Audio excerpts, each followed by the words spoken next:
La séance est ouverte. Après les scènes de violence de samedi dernier, les députés réclament des comptes.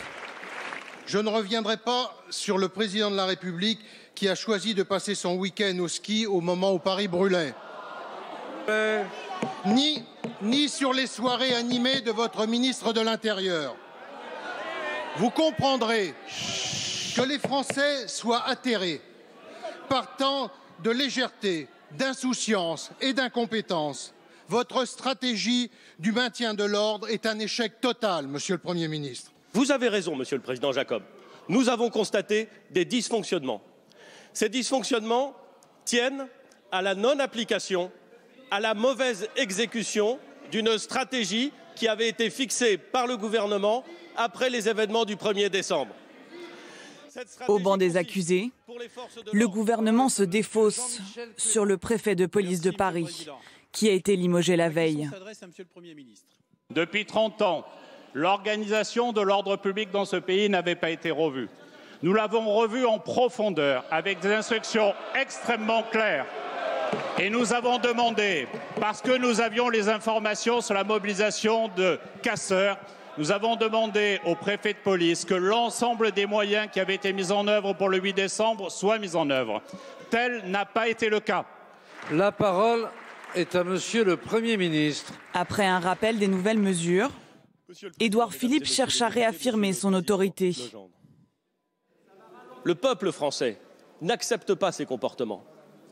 Dans son immense majorité, il est horrifié par ce qu'il a vu.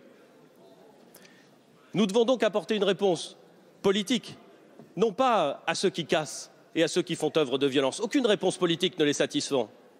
C'est une réponse de fermeté qu'il faut leur adresser. Des réponses insuffisantes, d'après les élus de l'opposition. J'ai dit la dissolution parce que le retour aux urnes, à un moment donné, c'est une solution pacifique. Bon. Maintenant, le gouvernement pourrait aussi entendre ce qui remonte réellement du pays, pas l'espèce de grande propagande qu'il a organisée. Pourquoi n'a-t-il pas tout de suite, par exemple, rétabli l'ISF? Pourquoi n'a-t-il pas tout de suite pris des mesures fortes qui indiquent au moins qu'il a compris? Au lieu de ça, qu'est-ce qu'il fait? Il continue à passer en force. Le mieux, c'est qu'il n'y ait pas de manifestation. Or, pour qu'il n'y ait pas de manifestation, ce n'est pas les interdire, c'est apporter une réponse politique, montrer aux Françaises et aux Français qui, chaque semaine, sortent dans les rues, qu'il y a une réponse politique, que leurs attentes sont prises en compte et qu'il y a la volonté d'y répondre. Or, le gouvernement ne le fait pas, il pédale dans la semoule depuis déjà 3 mois. Après l'Assemblée, la journée de défense du gouvernement se poursuit au Sénat, où les ministres de l'Intérieur et de l'Économie sont sommés de s'expliquer. Le problème, ce ne sont pas les manifestations. Le problème, ce sont les ultra-violents qui s'infiltrent dans tous les cortèges, qui cassent et qui pillent. Les ultra-jeunes et les black blocs qui poussent tous les manifestants vers la brutalité, vers la radicalité. Et sur les Champs-Élysées, samedi, il n'y avait plus de manifestants, il y avait des casseurs. J'évoquais le chiffre de 1500 black blocs identifiés très vite. Mais nous avions 8500 violents, 8500 casseurs qui étaient présents à leur côté. Des casseurs prêts à tout, des casseurs prêts à tuer.